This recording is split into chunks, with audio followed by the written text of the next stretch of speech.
بتعرفوا عن الأغنية الفلكلورية التراثية شفتك يا جفلة؟ خلوكن معي.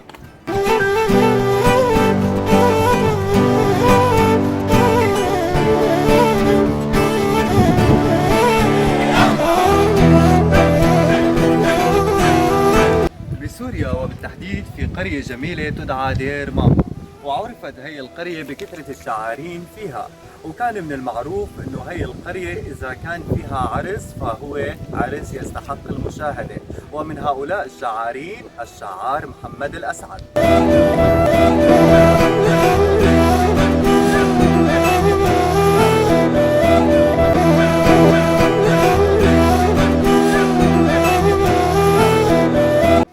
وفي أحد الأيام كان صاحبنا عم يشتغل بالبيدر، وكان عم يقوم بدرس الحنطة، فجاءت إليه ابنته حاملة الزوادة وعلى رأسها حملا من الحطب الأخضر، ومن شدة شمس آب جلست على الأرض وكشفت عن رأسها، فتبين كم أنها متعبة للغاية من ثقل هذا الحمل الذي على رأسها. فنظر الأب لابنته فوجدها بهذا التعب وأشفق عليها، حيث ارتجل قائلا: شفتك يا جفلي عالبيدر طالعة، خدودك يا عيني والشمس الساطعة.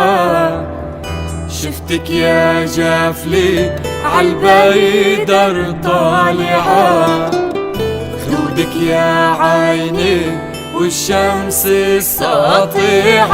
وسألتك يا روحي.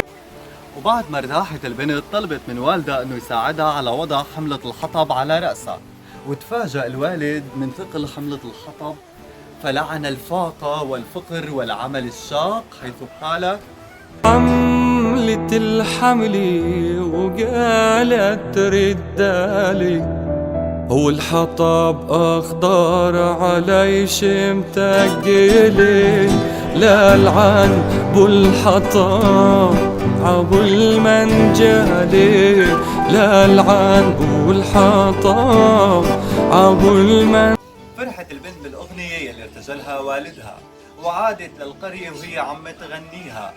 ومن قرية دير ماما انتشرت هي الأغنية لمختلط مناطق سوريا، لتصير أغنية تغنى بكافة الأعراس والحفلات.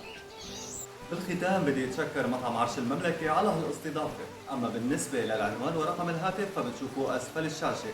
تبقوا بألف خير.